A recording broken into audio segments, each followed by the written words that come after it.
Ja minä olen todella menettänyt kaiken. Eräs profeetta, nyt jo edesmennyt Aarne Asikainen Naarajärveltä, rukoili pelkästään 8 vuotta mun puolestani joka päivä, kun Jumala käski hänen rukoilla. Ja 4 vuotta hän rukoili, että me tavattaisiin. Ja hän soitti mulle sitten lähes joka ikinen päivä, mutta ainoastaan silloin, kun Jumala käski soittaa. Ja eräänkin kerran hän soittaa mulle ja sanoi, että näin sanoo Herra, että minä otan sinun äitisi ja siskosi pois maan päältä kuoleman kautta. Sillä sulle tulee niin valtava maailmanlaajuinen tehtävä, että he eivät kestäisi sitä. Mä sanoin Aarnelle, että olet hyvä mies tollaisia asioita puhua edes leikilläsikään. Niin Aarne vaan, että olenko minä sulle ennen höpöjä puhunut? Vasta et ole, enkä puhu nytkään. Ja juuri näin kävi. Herra otti mun äitini ja siskoni pois saman vuoden aikana.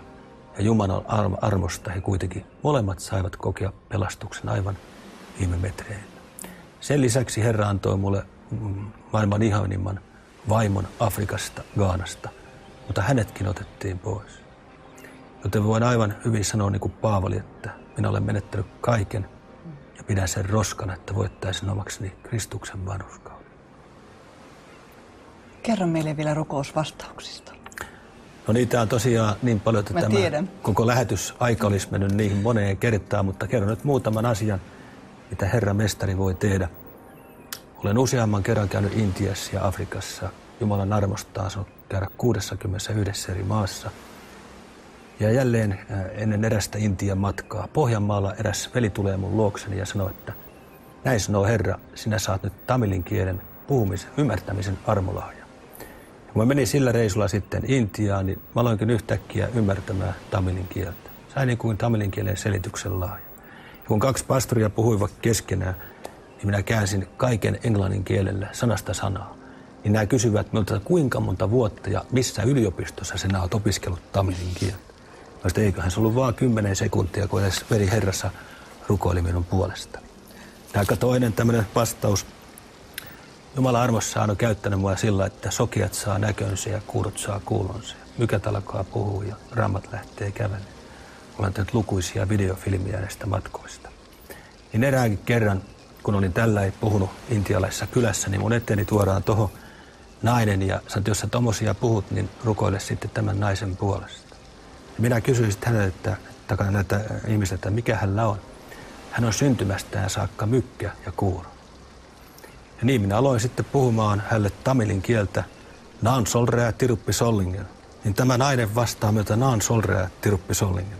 Se tarkoittaa, että minä puhun nyt, niin toista sinä minun perässäni.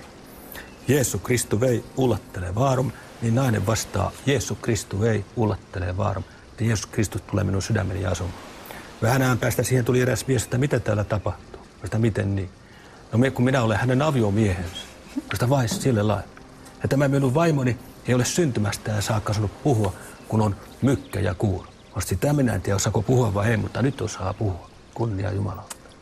Nimenomaan. Ja kyllä oli helppo sitten rukota, kuinka moni haluaa tämän Jeesuksen ottaa vastaan, joka tekee näitä ihmeitä, niin 300 kättä oli pystyssä tällä. Aivan varmasti. Miten Suomessa? Mikäs on? Suomessa on ihan sama tilanne. Tosin voidaan selkeästi erottaa ulkomaan voitelu ja kotimaan voitelu. Alussa kun tuli sieltä ulkomailta, niin Herra otti aina rajalla sen voitelun pois. Mutta sitten erään kerran Herrasta, nyt minä otakaan voitelua pois, vaan Suomessa alkaa tapahtua näitä samoja asioita. Ja vaikkei näitä missään kaapeli- ja toopelivisioissa kerrotaan, niin niitä tapahtuu koko aikaa ja kaikkialla. Viitasaarellakin eräs sisar, joka oli 4 vuotta ollut vasemmasta silmästään täysin sokea. Ja hän oli käynyt 2 kaihileikkauksessa, jotka oli molemmat epäonnistuneet. Hän oli käsi niin kipeä, että se ei noussut tätä korkeammalla. Ja kun rukoilin Jeesuksen nimessä käden puolesta ja tämän silmän puolesta, niin Herra Jeesus Mestari paransi molemmat. Ja nainen piti puoli tuntia käsiä ylhäällä ja sanoi, että kiitos Jeesus, että minä näen. Ei ole ihme, että sulla on sydämen laulu. Sama voima on Herran. Amen. Kerropa tämän päivän työstä. Mitä teet tänään? No, elämäntilanteestani johtuen olen nyt ollut viimeisen 2-3 vuotta pelkästään Suomessa. Mutta juuri mun tulkkini Okta Otolempo Kongossa on järjestämässä 2 kuukauden crusadea 4 valtioon. Kongoon, Angolaan, Namibiaan ja Etelä-Afrikkaan. Ja mikäli Herra suo, niin olemme sinne lokakuussa lähdössä. Ja viime kerralla, kun oli Kongossa, niin siellä parantui kaikki ihmiset. Ne ei ollut mitään flunssapotilaita, vaan sokeita, kuuroja ja mykkiä ja rampoja. Ja tämä meni sitten Angolan presidentin korviin. Hänen nimensä on Eduardo Santos. Ja hän otti mun tulkkiini yhteyttä ja sanoi, että voitko pyytää tämän veljen vierailemaan tänne presidentin palatsiin ja opettamaan Raamattua. Hän haluaa henkilökohtaisesti nähdä näitä ihmeitä. Jatka. Jatka. Mitä muuta? Niin. Ja nyt sitten olemme tehneet tässä lähitienolla myöskin Venäjän työtä. Tuli juuri viime sunnuntaina Pietarista ja siellä Jumalan kunniaksi voi kertoa, että 120 juutalaista otti Jeesuksen vastaan. Kiitos Herralle. Mitä sinä haluat sanoa tämän päivän katselijalle Suomessa? Jos sinä haluat tätä samaa, mitä sinä nyt olet kuullut, niin älä vaan mene sanomaan Jumalalle, että sinä olet valmis menettämään kaiken. Saadaksesi tämän voiman. Koska jos sä niin sinä sanot, niin Jumala totisesti ottaa sinut sitä lupauksesta kiinni. Mutta jos sinä niin sanot, niin sulle tulee tapahtumaan täsmälleen sama kuin minun. Jumala tulee käyttämään sua väkevällä tavalla kaikkialla maailmassa, minne ikinä sinä menet. Ja ihmeet ja tunnusteot ja voimateot seuraavat sinun sanasi julistusta. Siksi annan sinulle, rakas kuulijani ja katselijani, ohjeen Matteus 6:33. Etsikää ensin taivasten valtakuntaa ja hänen vanhurskauttaan, niin myös nämä kaikki teille annetaan. Jeesuksen nimessä. Amen. Elikkä sä todellakin suosittelet tätä tietä, Jeesus-tietä? Ei ole toista tietä. Tältä tieltä eivät yksy hullutkaan. Ja tässä Hollywoodit kalpenee. Tämä on 100 kertaa enemmän kuule kuin Hollywood. Aivan. Kyllä. Hyvä katsoja. Jos tämä ohjelma on herättänyt sinussa ajatuksia,